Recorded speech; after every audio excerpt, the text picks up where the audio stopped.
Em março de 2020, portanto, antes que o coronavírus e a Covid-19 levassem-nos a medidas de distanciamento social, eu bati um papo muito interessante com a professora Mariane Lopes, lá da Unicesumar, que esse papo girou em torno de economia, empreendedorismo e finanças. Ficou muito interessante e eu quero trazer para você aqui nesse vídeo. That's all right.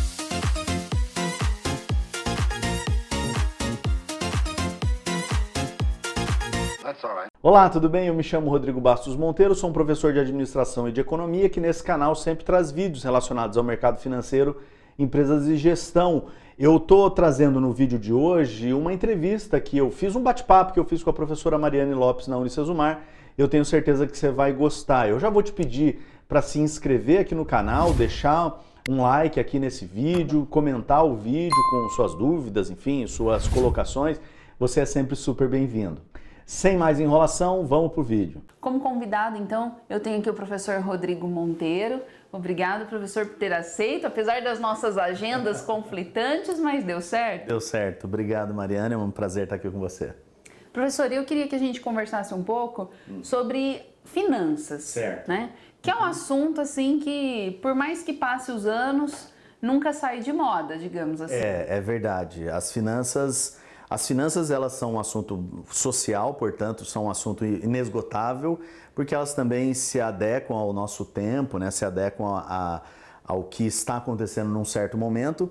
E mais do que isso, por ser um fenômeno social e por elas acontecerem num dado momento histórico, além disso, elas também têm várias aplicações. Você pode ter finanças voltadas para as pessoas, finanças voltadas para as organizações, finanças voltadas para investimentos, o mercado financeiro de maneira geral, tem uma interface de finanças com a economia, então é um assunto enorme, né? É um assunto bastante grande, sei lá, a pós-graduação em finanças, né? Curso de mestrado, doutorado, tem professores que estudam, dedicam as suas vidas ao entendimento das finanças, então realmente é um assunto que a gente pode falar, tem muita coisa a se dizer né? sobre finanças, sim. O foco que eu queria dar, professora, que a gente observa é que quando a gente fala de finanças, e isso eu sempre comento com os alunos também, que a gente tem que tomar muito cuidado ao querer empreender, ao querer ter esse espírito empreendedor. Sim. E deixar muito claro e separado a nossa finança enquanto pessoa física e a nossa finança enquanto pessoa jurídica, perfeito, enquanto empreendedor. Excelente. E com o passar do tempo, até por problemas econômicos que o nosso país enfrentou e o mundo como um todo, a gente percebe que houve aí, né, uma mistura dessas duas figuras, dessa pessoa física e essa pessoa jurídica. Sim. Então, para a gente começar, o que a gente poderia fazer? Quais as dicas que a gente poderia dar se eu quero empreender, perfeito, e começar essa separação?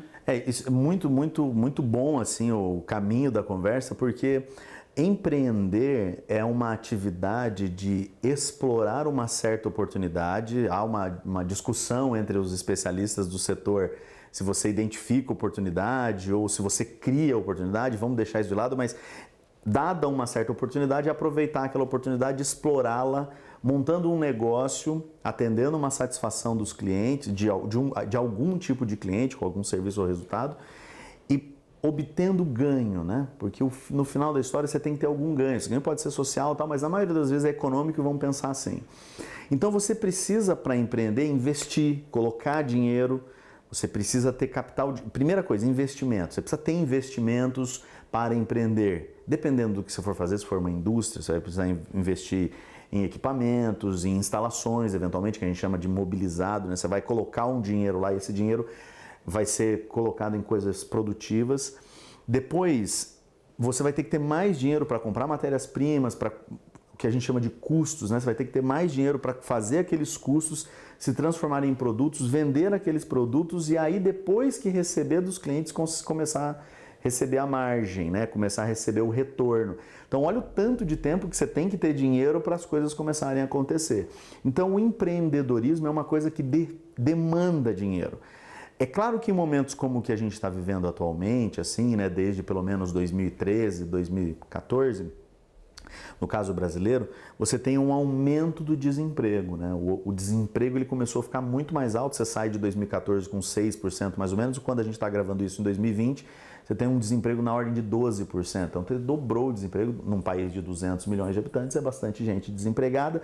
E acontece que algumas pessoas tomam o empreendedorismo como uma alternativa quando elas estão desempregadas, quando elas não têm o que fazer. Em alguns casos vão chamar isso de empreendedorismo por necessidade, mas normalmente são coisas, é um subemprego.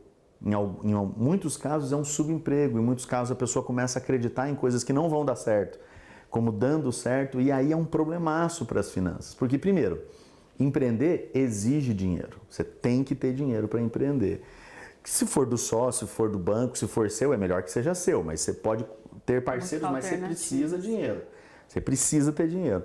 Segunda coisa, você, na hora que está numa situação como essa, buscando oportunidades, porque tem bastante desemprego e tal, vai ser muito mais fácil ser abordado por pessoas te oferecendo negócios que às vezes não são tão bons assim, mas que pela tua situação às vezes de desemprego você enfrenta.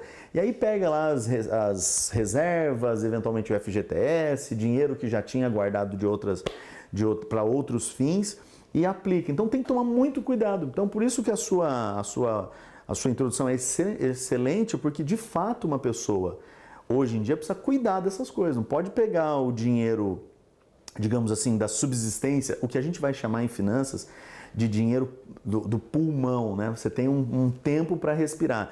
É bom que qualquer pessoa tenha guardado pelo menos 6 meses do seu custo da vida para não precisar ficar sempre com a faca no pescoço, digamos, né? Tá meio difícil isso, né? Mas isso é o ideal.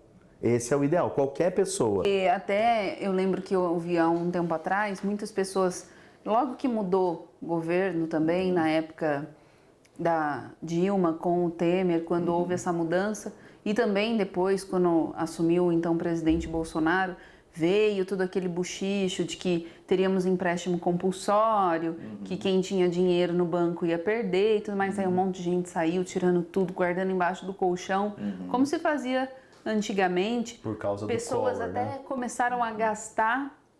Falou, não, é meu e não vai tirar, então vou gastar, vou trocar de carro, vou fazer outras coisas para não perder aquele dinheiro. Sei. Então, tornou-se difícil você ter, às vezes, uma reserva, até por conta do próprio governo. Mas isso é a questão do medo. O medo, em finanças, isso é reconhecido, tá? Em finanças, isso é reconhecido. As emoções, elas são um aspecto fundamental nas finanças. Você puxou um aspecto interessante, eu volto nele, mas só para a gente ampliar um pouco mais. As finanças têm um aspecto emocional muito grande, isso é extremamente reconhecido, inclusive por exemplo, pessoas que vendem carro, pessoas que trabalham com e-commerce. Sábado à noite, está em casa sem fazer nada, está deprimido, vai entrar na internet, vai começar a comprar. Os sites entendem isso, mandam promoções. As empresas que vendem carros colocam a pessoa dentro do carro para fazer um test drive, porque a emoção de sentar no carro ali faz a pessoa assumir um financiamento que ela vai pagar durante 4 anos por conta daquela emoção. Então a emoção é alguma coisa muito reconhecida em finanças e muito estudada em finanças. Tem até um professor chamado Daniel Kahneman, que escreveu um livro chamado Rápido e Devagar, 2 Formas de Pensar. Esse livro é um recorte da aplicação das finanças comportamentais, digamos assim, e o professor Daniel Kahneman ganhou até o Prêmio Nobel de Economia por estudar a emoção dentro do aspecto financeiro. Mas voltando no que você falou, né, das pessoas terem esse medo, o que deixa uma pessoa com medo é a falta de informação. Na década de 90, né, o presidente Fernando Collor de Mello tinha uma ministra da Economia chamada Zélia Cardoso, tá? Se eu não me engano, Zélia Cardoso. E eles implementaram uma tentativa de conter a inflação. E qual que era a ideia deles? Como é que você contém a inflação? Tirando o dinheiro de circulação. Então, você tira o poder de compra da população, não tem como a pessoa comprar e os preços eles não crescem tanto. Essa foi uma ideia e aí foi executado isso, as pessoas tiveram as suas poupanças confiscadas na década de 90, mas isso não surtiu o efeito esperado na economia, porque a inflação, no caso brasileiro, naquela época, era uma questão estrutural. Subia a inflação porque subia a inflação, só para a gente entender. Todos os anos os salários sobem, eles são reajustados pela inflação. todos os anos os aluguéis sobem, eles são reajustados pela inflação. Então, por que os salários subiram, por que o aluguel subiu e várias outras coisas que são reajustadas pela inflação, por que isso acontece, acaba tendo mais inflação. Então, a inflação é uma questão estrutural. Ela acontece porque acontece. Então, é claro que é mais difícil para as pessoas entenderem isso, então elas acham que a situação vai acontecer novamente, mas a gente já aprendeu, o Brasil já aprendeu, mas o mundo já entendeu também que esse tipo de medida ela não surte o efeito esperado, então nenhum governante hoje faz mais isso, até porque tem um custo político importante, né? O presidente Fernando Collor de Mello teve um processo de impeachment e aí ele renunciou por conta de denúncias de corrupção, por exemplo, mas ele estava enfraquecido por conta disso. De ter confiscado, de ter feito uma série de coisas. Se ele não tivesse feito isso, talvez ele não teria tido impeachment, porque esse processo que ele sofreu foi um processo político. Se não tem apoio, não consegue resistir. Então, tem um custo político. Os políticos aprendem cada vez mais também a lidar com economia, né? Mas esse é um braço das finanças. Então, hoje em dia, a chance disso acontecer é zero.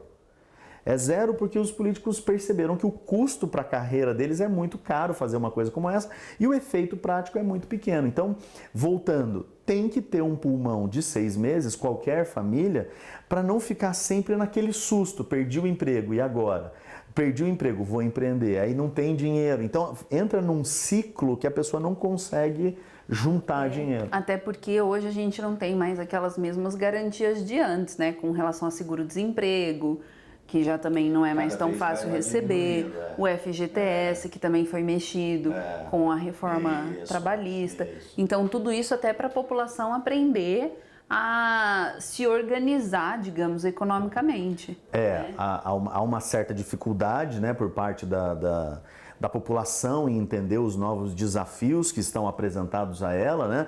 Imagine que você tem um corporativismo, digamos assim, as pessoas que se organizam ao redor de sindicatos, ao redor de associações. Eu gosto sempre de dar exemplos. Pense na Associação dos Magistrados do Brasil. Todos os juízes se juntam em uma associação para exigir os seus direitos, para lutar de maneira organizada em função dos benefícios para si.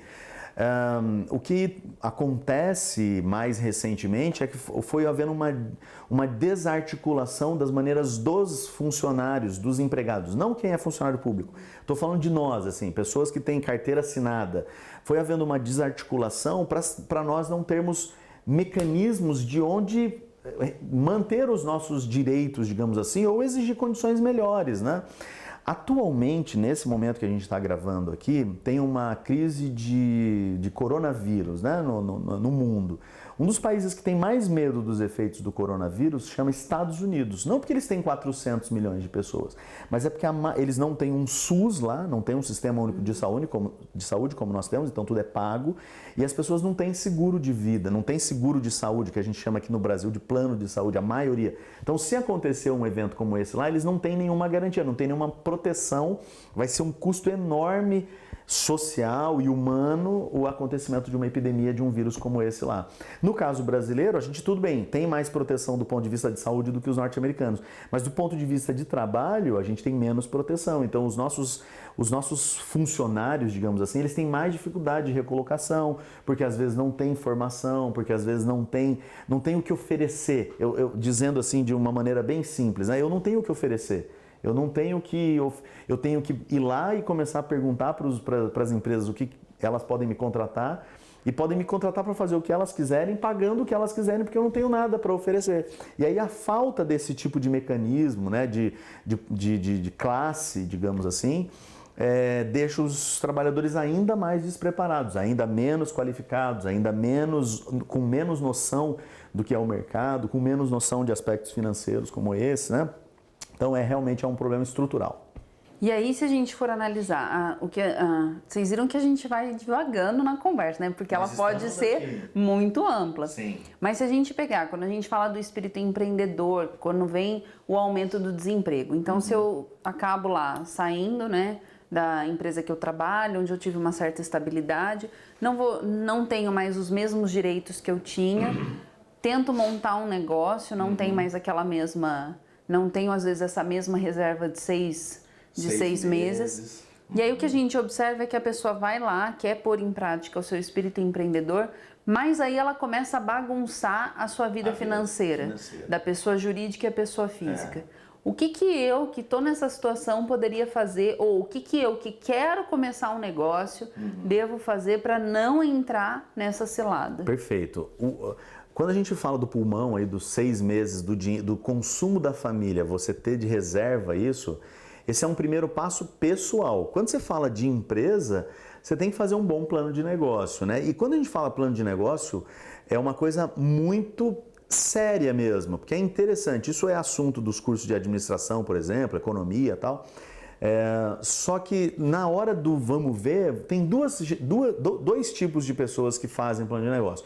As empresas imensas, elas fazem plano de negócio, por exemplo, quando elas vão fazer subscrições, quando elas vão levantar acionistas, elas fazem um plano de negócio para dizer onde elas vão gastar, né? Elas fazem isso. E empresas que já nascem bem organizadas fazem isso. Todas as outras que não fazem plano de negócio, elas podem dar certo, porque empreendedorismo não é só isso, né? Não é só fazer um plano de negócio. Você tem o acaso. Se o negócio for muito bom, você pode ser o pior administrador do mundo, não tem problema.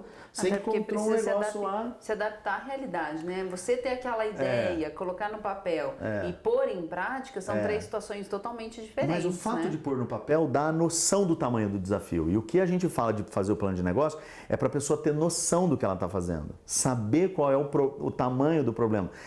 O pensamento simplista de empreender, falar, não, é só fazer isso, aí vai dar certo.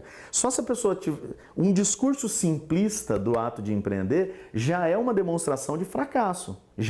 Provavelmente vai dar errado. Provavelmente. Pode ser que dê certo, mesmo com um discurso simplista, porque empreender é uma atividade complexa.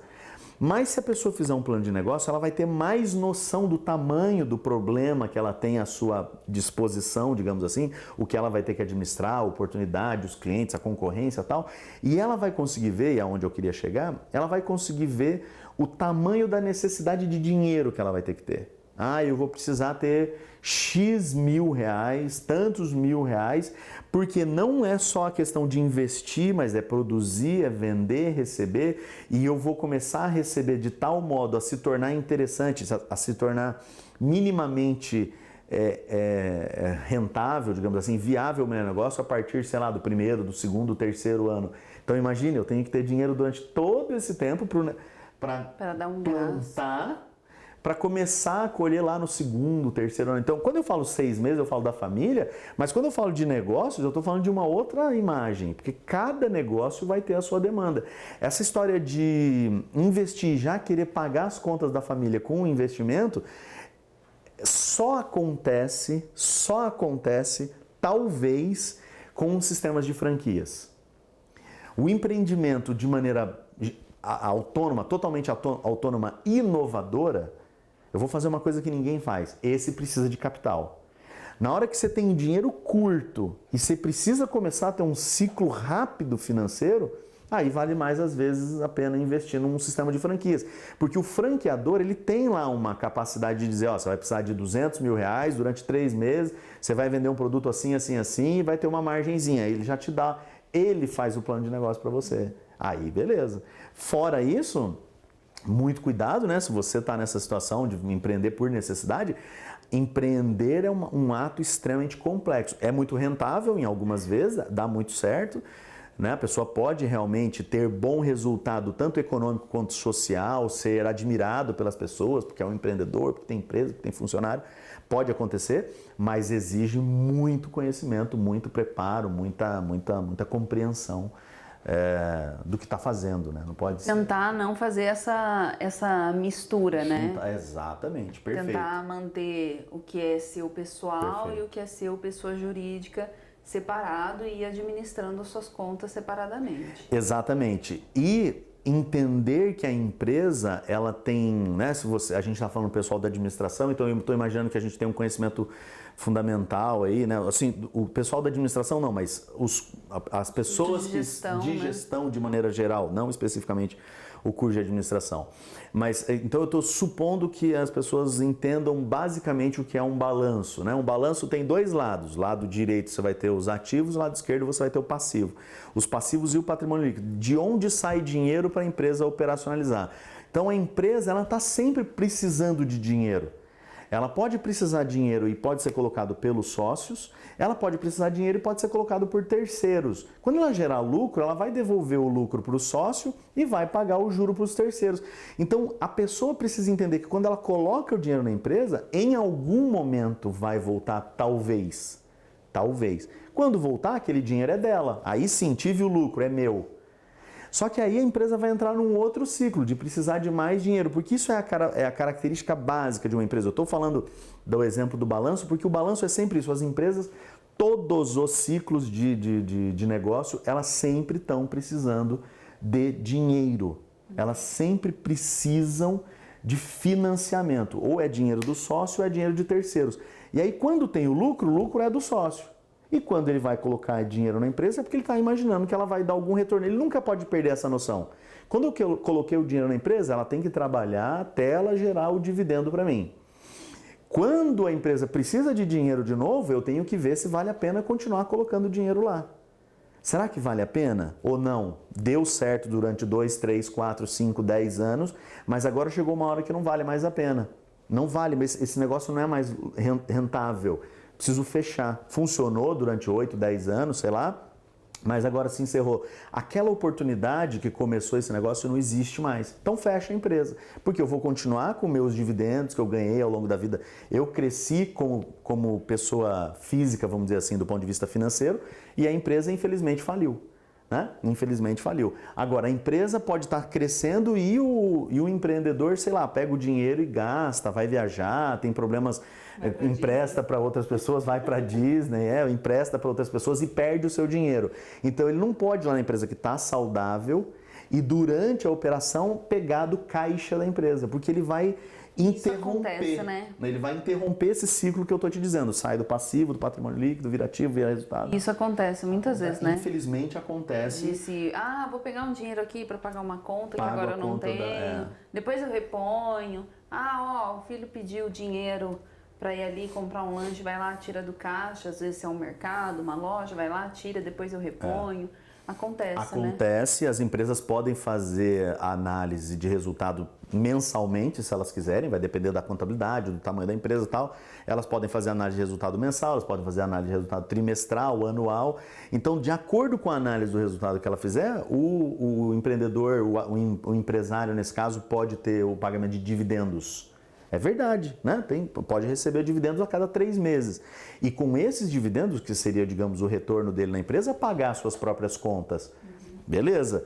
Agora ir lá e pegar, tem que pagar o colégio das crianças e coloca junto com todas as contas da empresa para pagar, é um vacilo enorme, porque aí a contabilidade não sabe o que fazer, né? Dinheiro de quem aqui? Você não tem mais contabilidade no final da história. Está desorganizado. Não quer dizer com isso, só com isso, que vai dar errado, mas a probabilidade de dar errado vai aumentando, e é isso que a gente não quer, né? Quando você monta um negócio, você quer aumentar a probabilidade de dar certo, não a probabilidade de dar errado, né? E esse tipo de atividade, ela faz a chance de dar errado tanto para a empresa quanto para o empreendedor aumentar.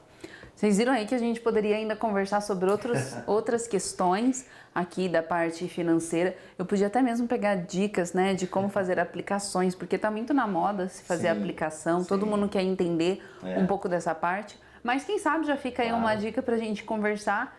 Eu queria agradecer o Rodrigo por ter aceito o convite. Obrigada, Rodrigo. Imagina, eu que agradeço. E eu espero você em uma outra oportunidade. Tchau. Tchau.